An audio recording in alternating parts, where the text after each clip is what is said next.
April दाननि 23 तारिखाव जानो गोनां लकसभानि बिसायख'थि बे बिसायख'थियाव क'क्राझार लकसभा समस्तियाव UPPL नि कैंडिडेट उर्खाव गोरा ब्रह्मखौ ट्रेक्टरनि सावगारियाव भट होनानै देरहासार खालामनांगौ बाथ्राखौ लानानै बालाजारनि बे गेवलां फोथाराव बिसायख'थिनि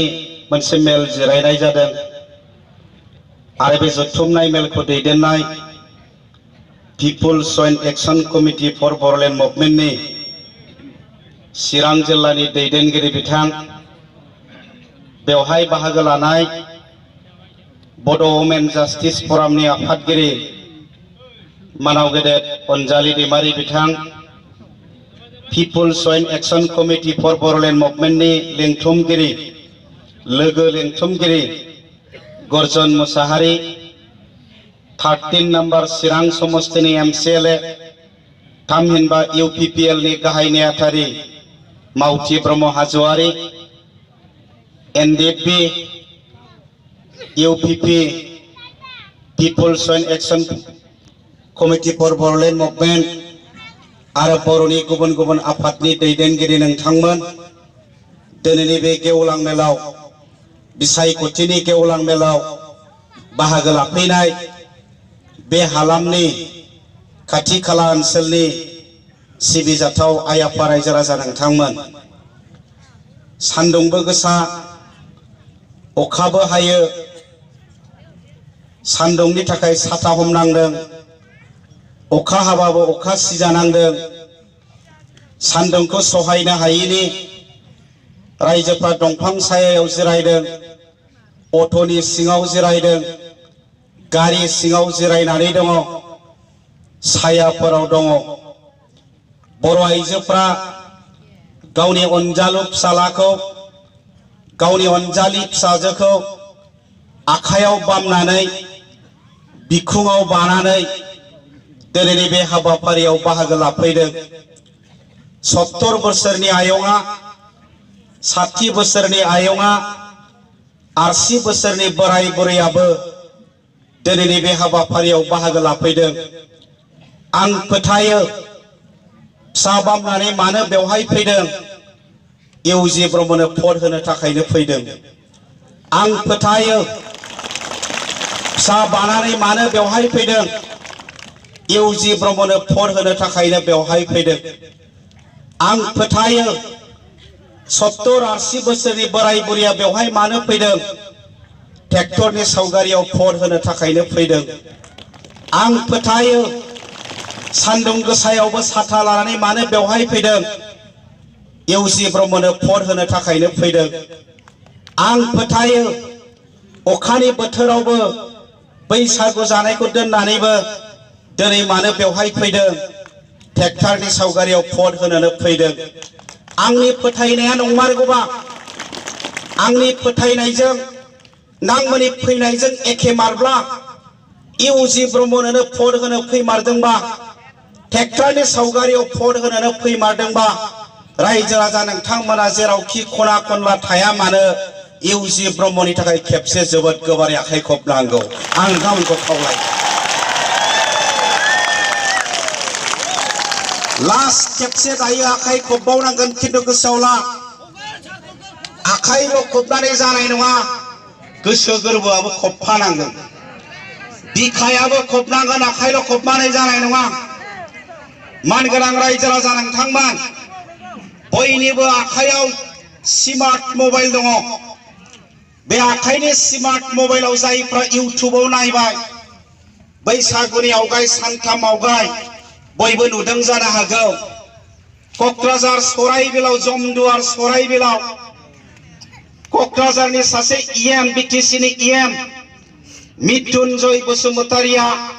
सराइबिलाव BPF नि प्रमेला रानी ब्रह्मनि थाखाय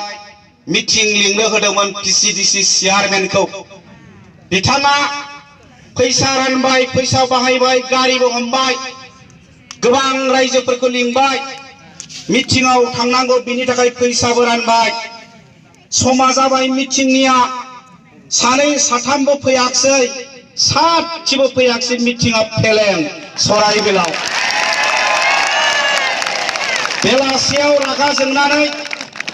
खुख्रि लानानै सराइबिल बाजाराव मानसिफोरखौ दाननो नागिरबाय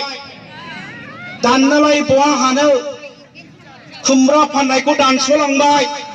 जोगोनार फाननायखौ दानस'लांबाय थाइबेंफोरखौ दानस'लांबाय मैगंफोरखौ दानफायलांबाय दखानफोरखौ जोसारलांबाय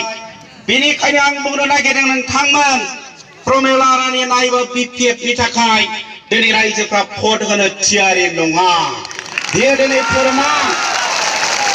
आरो रायजो राजा नोंथांमोन बिसायख'थिया 2014आवबो जादों बिसायख'थिया 2015आवबो जादों बिसायख'थिया 2016आवबो जादों 2019आवबो जानो थांगासिनो दङ 2014नि बिसायख'थियाव बै समनि बिपिपिएफ डाबल टिया दाबायदि बोथोराव बिसायख'थिनि मेल खालामनो हायामोन साबैसे गावफ्राम जासिगौमोन अफिस बुख्रुब जासिगौमोन सोरनि न'आव अन्थाइ खुबैसिगौमोन सोरखौ दम होसिगौमोन दिनै नोंथांमोन क'क्राझार दुलाराय क'क्राझार जिल्लायाव मानसि गावथारनायखौ बाद दोन मानसि गावफ्रामनायखौ बाद दोन सिगिनायखौ बाद दोन अफिस बुख्रुबनायखौ बाद दोन दुलाराय बर' ओनसोलाव गुबुन हारिनि ओनसोलाव इउपिपि एबसु एनडिपिआ उदाङै मिटिं खालामगासिनो दं बाक्सा जिल्लायाव 2014आव 2015आव 2016आव गोबां मानसिया सिलाय थुजादों गोबां मानसिया गावफ्राम जादों गोबां बिसायख'थिनि अफिस बुफायदों गोबां मानसिनि न'आव अन्थाइ खुबैदों गोबां मानसिखौ दम होदों देग्लाय 2019नि बिसायख'थियाव मानसि गावनायखौ बाद दोन मानसि गावफ्रामनायखौ बाद दोन इलेक्शन अफिस सावनायखौ बाद दोन अन्थाइ खुबैनायखौ बाद दोन एबसु एनडिपि आरो इउपिपिआ उदाङै मिटिं खालामगासिनो दं दुलाराय ओनसोलाव बेनिखायनो रायजो राजा नोंथांमोन मानसिफोरनि सिन्थाया दिनै फुरा सोलायफैबाय बर'नि गुबुन गुबुन आफाद एबसुआ मदद होदों इउपिपिनि हानजा उरखावग्रा ब्रह्मखौ एनडिपिआ मदद खालामदों joint people's joint action committee for Bodoland मुभमेन्टआ मदद खालामदों बेनि अनगाबो मानसिफोरा सानोमोन रेल होबथानायाव रन्जन दैमारिया मानो फैया राजा लामा होबथानायाव रन्जन दैमारिया मानो फैया सुबुं गौमा फालिनायाव रन्जन दैमारिया मानो फैया एनडिपिनि गुबुन मोनसेया मानो फैया मानसिफ्रा सोङोमोन बिथाङा दिनै जातिनि सार्थआव बड'लेण्डनि सार्थआव जेलाव थाबाय नाथाय बिथांमोना दिनै थांखि लाबाय बड'लेण्ड समस्याखौ समाधान खालामनांगौनि थाखाय क'क्राझार लकसभा समस्तियाव उरखावग्रा ब्रह्मनो भट होनो बिथांमोनाबो थांखि लादों बड' वुमेन जास्टिस फराम मानाव गेदेर आफादगिरि बिथाङानो दिनै जोंजों दङ बड' वुमेन जास्टिस फरामाबो दिनै थांखि लाबाय बड'लेण्डजों लोगोसे बर'फोरनि गुबुन गुबुन जेंनाफोरखौ सुस्रांनांगौनि थाखाय क'क्राझार लकसभा समस्तियाव इउपिपिएलनि केन्डिडेट उरखावग्रा ब्रह्मनो साफ्रोम रायजोफ्रा भट होनांगौ होननानै बिथांमोननि आफादाबो थांखि लाबाय बेनिखायनो फोसावदिनो बिथांमोनाबो बाहागो लाफैदों बिबिसि बड' बेप्टिस्ट चार्च बिबिसि बिथांमोनाबो थांखि लाबाय बड'लेण्डजों लोगोसे बर'नि गुबुन गुबुन जेंनाफोरखौ सुस्रांनांगौनि थाखाय क'क्राझार लकसभा समस्तियाव उरखावग्रा ब्रह्मनो भट होनो थाखाय बिथांमोननि आफादाबो थांखि लाबाय रायजोफोरखौ खावलायबाय दुलाराय बाथौ गौथुमाबो मेल जानानै थांखि लानायजों लोगोसे फोसाव बिलाइ हगारबाय बड'लेण्डजों लोगोसे 6टा जनगोष्ठीनो ट्राइबेल होनो नागिरनायखौ होबथानांगौनि थाखाय क'क्राझार लकसभा समस्तियाव उरखावग्रा ब्रह्मनो साफ्रोम बाथौआरि मानसिफ्रा भट होनांगौ होननानै बिथांमोनाबो फोसाव बिलाइयाव बुंबाय आरो बिथांमोना मेलबो खालामबाय All Assam Tribal Songko, All Assam Tribal Songko ni Afatgiri Minol Sonwal, Gai ni Atari Adityo Kaklari, Bitang Manabo Pesaubilai Ogarbai, Jai Hanjaya ST Hunango Hunani Bungdeng, Ar Jai Hanjaya ST Hunanagirbai Tadeng, Be Hanjani candidate Fort Hunananga, Jai Hanjaya ST Hunanagirnaiko Huptadeng, Be Hanjani candidate Urkaugara Brahmana Saprom Tribal Mansipra Fort Hunango Hunane, Bitang Manabo Pesaubilai Nigazan Kaulai, Bini Kaino,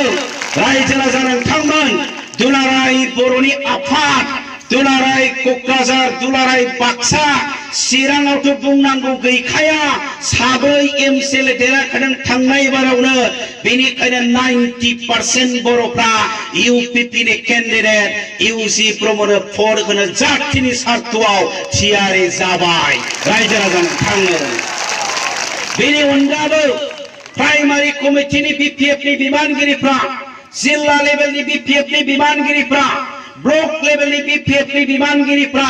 Munabilio phone Honani Rai Horo, Sahado Kanau Goman Barai Layer, Pohava Goman Barai Layer, Zilniazana and Wales and candidate Kuna Posaxoy, Promelani Promocusun Posaxoy, Vitanga Denizan Signal Bunga, Doi number, Zilni seat. Parti ni CPTC ni bersih, manau kita hagrama muhilari ni, pason perkusung mozang menaksoi, bitang menabung deng, mama pason ku mozang menaksoi, zeblasim hagrama tagen, zeblasim BPF tagen, oblasim 110% bodolen sayang ni kusung mozang menaksoi, bitang menatini bung deng, goman manusia arba, dakali bung bau mai. NDP ni bap pribabu, promote borni aksuni bap pribabu, jeri kisaya soita zonogostira jeng tribal besigen, henai kai jeri jeng bekasi menbai, bekaino, ang kaya babu, angni chani, angni nokorni, angni porial pra, urkau gera bromono sepore genanai, bitang merabati jeng rai laideng, do ini kaino, kebang BPF ni Bimangiriya. Gabang XPLT bitangmana dinai siri thanani dong आरो जातिनि सार्थआव उरखावग्रा ब्रह्मनोसो दिनै four होनो थाखाय थियारि जानानै दं बेखायनो रायजो राजा नोंथांमोन BPF नि सोद्रोमा नोंथांमोन BPF नि बिबानगिरि नोंथांमोन BPF नि मददगिरि नोंथांमोन आरो भटार पार्टी इन्टारनेशनेल बिबानगिरि नोंथांमोन जातियानो बयबो खौसे जाबायबा जातियानो खावलायबायबा बड'लेण्डनि समस्याखौ समाधान खालामनांसिगोनब्ला आरो 6टा जनगोष्ठीखौ ST खालामनो नागिरनायखौ जेरैखिजाया होबथानांसिगोनबा मानो BPF जाबावनो मानो प्रमेलानो बेसेन गोसा भटखौ होनानै नस्थ' खालामबावनो मानो PPI जाबावनो राजेश नार्जारिनो भट होनानै मानो बेसेन गोसा भटखौ मानो नस्थ' खालामबावनो सम थानायावनो सानब्रैल' दंसै जोंनि आखायाव BPF PPI बयबो UC ब्रह्मनो भट होनो आवगायबोदों जों नोंथांमोनखौ खावलायदों जों नोंथांमोनखौ खावलायदों मानो रन्जन दैमारिजों लोगोसे 6 जन NDP नि लिडारफ्रा दिनै थैजासिम जेलाव साजा होजानायनि जेलाव जोबजाबाय सोरनि थाखाय बड'लेण्डनि थाखाय सोरनि थाखाय बड'लेण्डनि थाखाय गायदिया गावथार जादों हेलेनाया गावथार जादों सोरनि थाखाय बड'लेण्डनि थाखाय बर' आइजोफ्रा खाफालनि सिन्दुर खोमोरनांदों रान्दि जानांदों सोरनि थाखाय बड'लेण्डनि थाखाय गहपुराव न' सावदों 500नि बारा दानथार जादों सोरनि थाखाय बड'लेण्डनि थाखाय बे बड'लेण्डनि जेंनाखौ सुस्रांनो थाखायसो दिनै एबसुआ दिनै जयेन्ट एक्सनआ दिनै NDPआ आरो UPPआ जों बिसायख'थियाव ओंखारदों दंग बानायनो थाखाय स्लुइस गेट बानायनो थाखाय लामा बानायनो थाखाय स्कुल कलेज लुनो थाखाय जों बिसायख'थियाव बाहागो लायाखै रायजो राजा नोंथांमोन बड'लेण्ड मोननो थाखायसो जोङो बिसायख'थियाव बाहागो लादों मानोना बड'लेण्डनि जेंनाया दिनैसिम 52 बोसोर जाबाय 52 इयार्स जाबाय 52 बोसोर जाबाय दिनैसिमबो बे जेंनाया सुस्रांजायाखै बारे बारे जोंनि लिडारफोरा भारतनि नखर मन्त्रि राजनाथ सिंहजों सावरायदों नोंथांमोना बड'लेण्ड बियो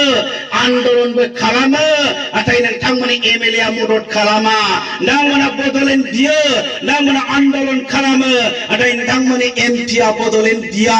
बड'लेण्ड सापर्ट खालामा बेनिखायनो बुंदों बिसायख'थियाव देरहानानै फै होनबा नोंथांमोन बड'लेण्ड नाङा होनग्रानो भट होनानै जुदि प्रमिला रानी ब्रह्म देरहालाङोबा जों बुजिबाय बर'फोरनो बड'लेण्ड नाङा जुदि बड'लेण्ड बिग्रानो भट होनानै इउसि ब्रह्मआ देरहालाङो होनबा जों बुजिबाय बर'फोरनो बड'लेण्ड नांगौ राजनाथिङा भारत सरकारा बेखौनो नेनानै दं 23 तारिख बिसायख'थिनि उनाव 23 मेयाव नेनानै दं बर'फ्रा बड'लेण्डजों दं ना बड'लेण्ड नाङा होननायजों दं सोरजों दं नोंथांमोना सोरजों दं जों सोरखौ देरा होनो बड'लेण्ड नाङा होनग्राखौ देरा होनो ना बड'लेण्ड नांगौ होनग्रानो जों नांगौ होनग्राखौ जों देरा होनो बेनिखायसो एबसुआ राजनितिकआव आखाइ होदों बेनिखायसो एनडिपिआ राजनितिकआव आखाइ होदों बेनिखायसो जयन्ट एक्शन कमिटिआ राजनितिकआव आखाइ होदों सुइस गेट बानायनो थाखाय नङा 1991 आव 1991 मायथाइयाव बै समाव बिपिएफबो गैया इउपिपिबो गैया थोंजोंनो एबसुआ बिसायख'थियाव बाहागो लादों 9 जन एमएलए देरहादों सासे एमपि देरहादों एमपिआ दिल्लीयाव बुंदों एमएलए दिसपुराव बुंदों बोसोरनैनि उनाव बड'लेण्ड अट'नमास काउन्सिल जादों बेखौ उनाव रेजेक्ट खालामफिनदों बेनि उनाव 2001 आव फिन बिसायख'थि फैदों बिपिएफबो गैया इउपिपिबो गैया थोंजों एबसुआ बिसायख'थियाव बाहागो लादों सासे एमपि देरहादों 10 जन एमएलए देरहादों बोसोरनैनि उनाव बिटिसि जादों होनबा जोंनि आखायाव एमपि थायोब्लासो बड'लेण्डनि जेंनाया स्ट्रं जागोन बेनिखायनो नोंथांमोन जोंनो एमपि नांगौ जों बिसायख'थियाव देरहानांगौ बेनिखायसो दिनै जों बिसायख'थियाव बाहागो लादों सुइस गेट खालामनो थाखाय नङा लामा खोनो थाखाय नङा जातिनि स्वार्थआव जों बिसायख'थियाव बाहागो लादों गुबुन मोनसेया जाबाय जोङो 6टा जनगोष्ठीखौ एसटि होनो मोना होननानै बुंदों जाय होबथानायनि आन्दोलनाव रायजो राजाफ्रा बाहागो लादों टर्च लाइट रेलियाव बाहागो लादों गुवाहाटी सोनापुरनि रेलियाव बाहागो लादों जिल्ला अफिसनि मोखांनि धरनायाव बाहागो लादों महकुमानि दरखं मोखां खालामनाय आन्दोलनाव बाहागो लादों आसाम बन्द होनायाव बाहागो लादों 13 तारिख फेब्रुवारिसिमाव एबसुनि आफादगिरि प्रमद बर' एनडिपिनि गाहाय नेतारि गोविन्द बसुमतारी पार्लियामेन्ट हाउसनि 1 नम्बर गेट 2 नम्बर गेटआव गसंना थानानै खुलुम एमपिफोरखौ खावलायदों मानाव गेदेर नोंथाङा हाउस सिङाव हाबनानै 6टा जनगोष्ठीनो एसटि होनो नागिरनाय बिलखौ होबथा जोंनि दैदेनगिरिफ्रा खुलुमनानै खावलायदों बेलासियाव जों खौरां मोनबाय एसटि होनायनि बिला फैयाखै बाजेट सेसना जोबबाय जों खुसि जाथ'बाय जों रंजाथ'बाय सानथामनि उनाव बिजेपिनि प्रेसिडेन्ट अमित शाहआ गुवाहाटीयाव फैनानै बुंबाय जों बिसायख'थियाव देरहाफिनगोन नरेन्द्र मोदीआ प्राइम मिनिस्टार जाफिनगोन आरो जों आसामनि 6टा जनगोष्ठीखौ ट्राइबेल खालामनानै होगोन होननानै बुंलांफिनबाय कांग्रेसनि आफादगिरि राहुल गान्धीआ फैनानै बुंबाय आसामनि 6टा जनगोष्ठीया जोंनो भट हो जोंखौ देरहाहो सरकार दाहो जोङो 6 मासनि गेजेराव आसामनि 6टा जनगोष्ठीनो एसटि होगोन राहुल गान्धीआ बुंबाय बिटिसिनि चिफ हाग्रामा महिलारिया बुंबाय 6टा जनगोष्ठी एसटि होनाया फाइनाल जों बेखौ होसिगोन होनबा दिनै एसटि होनायनि दरजाया खुला जानानै दं बेखौ सोर होबथागोन जों राजा लामायाव आन्दोलन खालामगोन जों धरना होगोन जों आसाम बन्द होगोन बेजोंनो जाजोबनाय नङा जोंनि केन्डिडेटआ देरहालांनायनि उनाव दिल्लीनि पार्लियामेन्टआव बेखौ होबथाथारनांगोन होनबासो बे थांखिया जाफुंगोन रायजो राजा नोंथांमोन एसटि होनाया जायोबा मोनब्रै बाथ्रायाव गिलुबालु जा खहा दङ 1 नम्बर सेंग्रा सिख्लाफोर फरायसाफोर खोनासं साबधान जा एडमिशन मोननाय नङा बहा डिपिएस दिल्ली पाब्लिक स्कुल एडमिशननि थाखाय 10% रिजार्भ खालामनानै दोनदों ट्राइबेल मानसिनो DPS Delhi public school Navodaya central school engineer college medical college Cotton college university university गुबुन इन्स्टिट्यूशनफोराव 10% कोटायाव जोंनि एडमिशनखौ राजबंशिया ट्राइबेल जायोबा लागोन आदिवासिया ट्राइबेल जायोबा लागोन आहमा ट्राइबेल जायोबा लागोन जों बहा एडमिशन मोनगोन जों बहा साख्रि मोनगोन 10% साख्रिनि रिजार्भ कोटा खालामनानै होदों ट्राइबेल मानसिफोरनो बे साख्रिनि कोटाखौ आदिवासिया ट्राइबेल जायोबा राजबंशिया ट्राइबेल जायोबा आहम मरान मटका ट्राइबेल जायोबा 10% साख्रिनि कोटाखौ सेनानै लागोन मनज स्वर्गियारिया आईपीएस मोनदों ट्राइबेल कोटायाव फोरमान ब्रह्मआ आईएएस मोनदों ट्राइबेल कोटायाव तापस बसुमतारी आईपीएस मोनदों ट्राइबेल कोटायाव गाबोन आदिवासी राजबंशिया ट्राइबेल जानाय लोगो लोगो मनज मोनबायदि साख्रि मोननाय नङा तापस मोनबायदि साख्रि मोननाय नङा फोरमान मोनबायदि साख्रि मोननाय नङा होनबा इयुन जोलैनि सेंग्रा सिख्लाफोरनि फरायसाफोरनि अबस्थाया मा जागोन बेनि उनाव Kokrajhar Lok Sabha seat tribal reserve सोनाब कक्राझार सानजा कक्राझार सिडली समष्टि उदालगुरि समष्टि फानेरी समष्टि साफागुरि समष्टि बरमा समष्टि बियो एसटी रिजार्व गाबोन आदिवासिया ट्राइबेल जायोबा बेयाव इलेक्शन गेलेगोन राजबंशिया ट्राइबेल जायोबा बेयाव इलेक्शन गेलेगोन जों बहा एमएलए जानो जों बहा एमपि जानो जों बहा मन्त्रि जानो सन्दना बहा मन्त्रि जानो जुदि बे समष्टिया माने आदिवासी राजबंशिया एसटी जायोबा बिथांमोनाबो इलेक्शन गेलेगोन होनबा जोंनि बर'फोरनि ट्राइबेलफोरनि राजनीतिका मा जागोन गुबुन मोनसेया एसटी आदार खालामनो नागिरदों राजबंशिया जाम्बा नङा आहमा जाम्बा नङा आदिवासिया जाम्बा नङा आदिवासिनि थाखाय मोनथाम स्टेट दंखायो भारतआव झारखंड छत्तीसगढ़ उड़ीसा आरो राजबंशिया 7 चिफ मिनिस्टार जाबाय आसामाव आहमा 6 जन चिफ मिनिस्टार जाबाय आसामाव गासिबो अफिसारफ्रा आहमजोब होनबा सुप्रीम कोर्टआव केस खालामगोन भारत संविधानाव एसटी आदार होननाय गैया जोंखौ एसटी प्लेन खालामनांगौ होनबा सुप्रीम कोर्टआ गभर्नमेन्टखौ अर्डार हरनाय लोगो लोगो गभर्नमेन्टआ एसटी प्लेन खालामनानै होनो बाध्य जागोन होनबा बिटिसिनि 40टा समष्टिनि गेजेराव 30टा समष्टिया ट्राइबेल रिजार्व 30टा समष्टियाव आदिवासी राजबंशिया इलेक्शन गेलेगोन होनबा बिटिसिनि सासना सोरनि आखायाव थांगोन बिटिसिनि सासना सोरनि आखायाव थांगोन बेनिखायनो रायजो राजा नोंथांमोन प्रमेला रानी ब्रह्मनो भट होबायबा हीरा सरनिया देरहाबायबा होनबा 6टा जनगोष्ठी एसटी होनाया 100% जाबाय जों होबथानांगौ तो बेनिखायनो जोंनि केन्डिडेट इउसि ब्रह्मखौ जों देरहासार खालामनांगोन बेखायनो रायजो राजा नोंथांमोनखौ खावलायबाय बयबो थियारि जायो बयबो खौसे जायो प्रमेला रानी ब्रह्मनि बाथ्रा बुंनि बिथाङा WPT मिनिस्टारमोन बिथाङा फरेस्ट मिनिस्टारमोन जों हा पाट्टा बिदों फरेस्ट एरियायाव हानि पाट्टा बिदों नाथाय प्रमेला रानी ब्रह्म फरेस्ट मिनिस्टार जानानै कसुगावनि लंसुङाव फरेस्टआव न' लुनानै थानायफोरखौ JCB जों एरखुवाखै इभिक्सन खालामाखै दिनै इभिक्सन खालामदों बाक्सा जिल्लानि सालबारि राबां बर' बाजाराव न' सावनानै होदों फरेस्ट रिजार्वआव न' लुनानै थानाय बर' मानसिफोरखौ सावनानै होदों इभिक्सन खालामदों गाबोन बांगाल जंगला माने फरेस्ट मिनिस्टार जायोबा जों रिजार्वआव थानाय बर' मानसिफोरनि अबस्थाया मा जागोनबा जोंनि मानसियानो बिदि खालामोबा गुबुन मोनसे बिथाङा WPT मिनिस्टारमोन दाबो सन्दना WPT मिनिस्टारा बर' जालायनानैबो बेवहाय कलेज फरायनाय इउनिभार्सिटी फरायनाय हायार सेकेन्डारि फरायनाय जोंनि फंबायमोन बिनानावमोन दंफैयो स्कलारशिप मोनदों फुरा बन्द जाजोब्बाय जों मोनबोदोंमोन स्कलारशिप दिनै ट्राइबेल मिनिस्टारा बर' नाथाय स्कलारशिपआ कमप्लिट बन्द जाजोबनाय दं मानो होनो हायाखै तो बेनिखायनो जोङो प्रमेला रानी ब्रह्मनो भट होनायनि जुक्ति गैया फरेस्ट मिनिस्टार थानाय समाव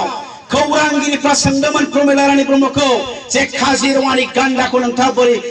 गावनायखौ नोंथाङा बोरै होबथागोन मा बुंनो नागिरदों गान्दा गावनायखौ बोरै होबथागोन फरेस्ट डिपार्टमेन्टखौ बोरै बाहायगोन मा पलिसि बानायगोन हारसा रावजों बुंदोंमोन असमिया रावजों मा बुंनो नागिरदों नोंबो क्लियार नङा आंबो क्लियार नङा होनबा नोंथांमोन MP जाना थांनानै दिल्लीनि पार्लियामेन्टआव इंराजि रावजों स्पष्ट जागोन ना हिंदी रावजों स्पष्ट जागोन ना असमियाजों स्पष्ट खालामनो रोङि मानसिया बेथन लानानै पार्लामेन्ट हाउसिङाव टेन्टनो थिनहरनायनि अनगा जेबो जानाय नङा नामोन नंगौना नङा बेथन लानानै टेन्टनो हरनायनि अनगा जेबो जानाय नङा इउसि ब्रह्मनि बेलायाव फैनोसै एबसुनि आफादगिरिमोन रायजो सभानि एमपिमोन सासे थुनलाइगिरि साहित्य एकाडेमि बान्था मोननाय दिनै नोंथांमोन 52 बोसोर जाबाय बड'लेण्डनि दावहाया आन्दोलन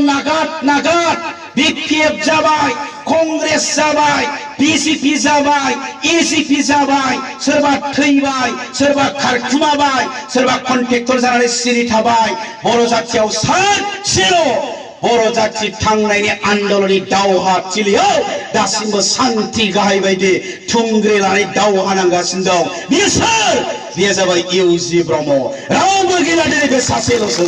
होनबा प्रमेलाखौ देरहाहोनो ना इउजि ब्रह्मखौ देरहाहोनो नोंथांमोना साननो हागौ मालायफोरना मा न'आ नायखोबाबो नायखोनो हाला मालायफोरना गारिया लारि गंसेयावनो 1 कोटी 50 लाख उरखावगोरा ब्रह्मनावना मालाय गैया नामा बियो एबसुनि प्रेसिडेन्ट जालायबाय रायजो सभानि एमपि जालायबाय साहित्य एकाडेमि बान्था मोनलायबाय बेनाव मालाय दामि गारि गैया जागोन ना बियो न'आ बिल्डिं नङा जागोन ना बियो बिराद धोन सम्पति गैया जागोन ना बियो फिसाखौ दिल्ली मुम्बाइआव फोरोङाखैना बियो नोंथांमोना साननो हागौ आं बुंनि इउपिपिएल नि मानसिफोर दं बेहाय बिरादनो थांनाय जानुवारि दानाव इउपिपिएलआ लटारि खेला होदों आदा मावथिया मिथिगौ लटारि खेलायाव 7-8 लाखसो लाब जादों आरो बे 7 लाख 8 लाख लाब जानाय लटारियाव लाब जानाय फैसाजोंसो इउपिपिएल नि आफादगिरिखाय पार्टिया बलेर' गुफुर गंसे बायनानै होदों निजा गारि गैया नोंथांमोना साननो हागौ उरखावगोरा ब्रह्मनि फिसाफ्रा दिल्लीयावसो फरायखायो बियो सादा सिदा UN एकाडेमियाव बर' मिडियामाव फरायो बिथांनि फिसाजोआ नोंथांमोन दिल्लीयाव फराया आरो बिथाङा बिल्डिंबो न' गैया क'क्राझार डनबस्क स्कुल खाथियाव गेग्रेब न' गंसे दङ होनबा बेबायदि जाथिनि थाखाय गावखौ सेक्रिफाइस खालामग्रा गावखौ बावसोमग्रा जाथिनि थाखाय बिल्डिंआ गिदिर खोथा नङा जाथियासो गिदिरसिन जाथिनि थाखाय गारि मथरा गिदिर खोथा नङा जाथियासो गिदिरसिन जाथिनि थाखाय दिल्ली मुम्बाइआव फिसा फोरोंनाया गिदिरसिन बाथ्रा नङा जाथियासो देरसिन सोर सानदों प्रमेलाया सानाखै इउजि ब्रह्मआसो सानदों नोंथांमोन उरखावगोरा ब्रह्मआसो सानदों थ' बेनिखायनो बेबायदि मानसिखौ दिल्लीयाव थिनहरनो हायोब्ला एमपि खालामनानै हरनो हायोबा बर' हारिया लाब दं बेनिखायनो नोंथांमोना बिथांखौ मदद खालामनांगौ दा बिपिएफआ बेबायदि मिटिं खालामनो हायाखै दिनै बिजिनियाव सर्बानन्द सनवाल फैदों कलेज फिल्डआव मानसिया नै बिसिबांबो गैया बर' मानसियाथ' गैखाया बाङालिफोर मोनगौबा बिजनि टाउनावनो लादोंमोन सीएम सर्बानन्द सनवाला बाहागो लाफैदों नाथाय मानसियानो गैया नोंथांमोन दिनै मिटिं खालामनो हायाखै बिपिएफआ नोंथांमोननि मिटिं खालामदों नामा दिनै खालामनो हायाखै दा मिटिं खालामनो हायाखैबाबो देवानिगिरिफ्रा प्राइमारिनि बिबानगिरिफ्रा चेयारमेनफोरा मनायाव फैसा लानानै न' गिदिंगोनो गावबुरानि न'आव गामिनि प्रेसिडेन्टनि न'आव आइजोफोरनि न'आव क्लाबनि प्रेसिडेन्ट सेक्रेटारिफोरनि न'आव दा नोंथांमोना दिनैथ' बिराद आखाइ खब्बाय 2000नि नट नुनाय लोगो जानाय नङालै नांगोलावसो होनसै सानबा मोजां जानाय नङा थ' बेनिखायनो साबधान जानांगोन नोंथांमोन आं मैया बाक्सायाव दंहैयोमोन बाक्सायाव खोनाबोदों बहाबा 2000 नट होनाया बहाबा 500 नट होनाया नकलनो फैसाया नकल जारला जागोन खिन्थु नकल फैसाबो रानफैनो हागौ राजखान्थि जेखौबो खालामनो हायो साबधान जानांगोन बेखायनो नोंथांमोनखौ खावलायदों जोङो 200 नि थाखाय भट होनो ना 500 नि थाखाय भट होनो ना 2000 नि थाखाय भट होनो ना जातिनि थाखाय भट होनो नोंथांमोना गोसो गोरबोखौ थिग खालामनानै लानांगोन दाना नोंथांमोन आंथ' बर'फोरनि बाथ्राखौ बुंबाय बर'नि आफादफोरनि बाथ्राखौ बुंबाय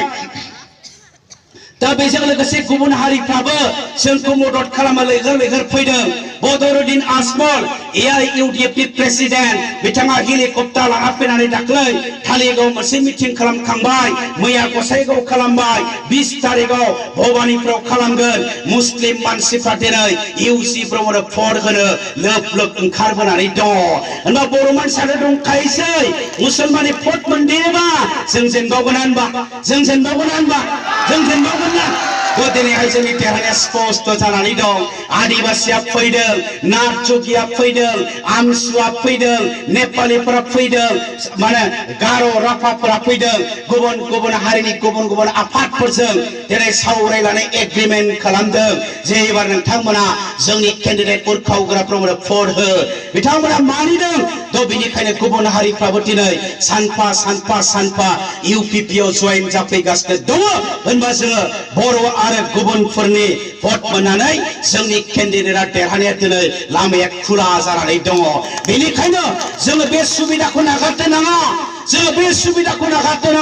बेनिखायनो खावलायगोन बेसेन गोसा भटआ प्रमेलाराव थांनानै नष्ट जायोबा बेसेन गोसा भटआ PPN आव थांनानै नष्ट जायोबा फिन हिरा सरनिया देरहालांनायासो लामाया क्लियार जागोन बेनिखायनो जों साबधान जानांगोन जातिनि स्वार्थआव बयबो ज' जानानै ट्रेक्टरनि सावगारियावसो जों भट होनांगोन मानो होनांगोन जुदि प्रमेला रानिया देरहाबावोबा जुदि बिपिबा देरहाबावोबा नायनो नोंथांमोन सम्पत्तिखौथ' बिराद खामायखाबाय आरोबाव सम्पत्ति बारायहोबावनायनि बिपिएफनि नेताफोरनो सुबिदा होनाय जागोन ना जाया 13 बोसोर BTC शासन खालामबाय 13 बोसोर BTC शासन खालामबाय 13 बोसोर BTC शासन खालामनायाव श्रीरामपुरनिफ्राय जागायनानै बर्मासिम गासै हाइरड जोंनि हाया बिथांमोननि जाजोब्बाय पेट्रल पाम्पा जाजोब्बाय हस्पिटाल बानायबाय हटेल बानायबाय साहा बागान बानायबाय गासिबो रोहो सम्पत्ति गारि मटर दामि नाथाय साधारन आइआफा रायजो राजा नोंथांमोना मा दं बन फाननाया बन फानगासिनो दङ ना सारनाया ना सारगासिनो दङ खामला मावनाया खामला मावगासिनो दङ गोरिबा गोरिब गोनाङा गोनां जुदि जातियाव राजनीतिक चेन्ज फैया जुदि जातियाव राजनीतिक सोलायनाय फैया माहाजोनफोरनि शासन जानो थांगासिनो दं नामना बेखौ होबथानायनि सम जाबाय सोलायनायनि सम जाबाय बेनिखायनो नोंथांमोनखौ खावलायदों बयबो जाहाथे ज' खौसे जायो जों सम्पत्ति बारायनायनि थाखाय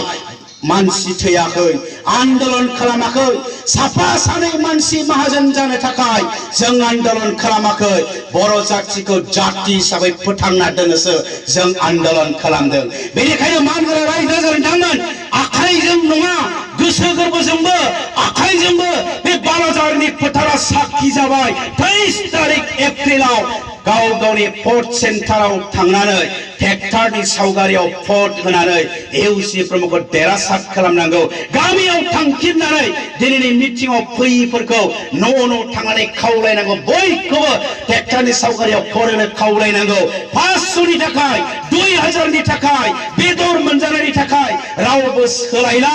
बेनि थाखाय खेबसे नोंथांमोना गोसो गोरबोखौ दाद खालामनानै UC ब्रह्मनि थाखाय बयबो जोबोद गोबारै आखाइ खबनांगौ खेबसे बयबो जोबोद साबायखर गोबां बुंनो लुबैयाखै हाबाफारियाव बाहागो लाफैनायनि थाखाय साबायखर होबाय आलासि बिथांमोननोबो बैसागुनि खुलुमनाय हरबाय साफ्रोमनिसिमबो बैसागुनि खुलुमनाय हरनानै आंनि बुंनायखौ बेयावनो फोजोबबाय गोजोन्थों।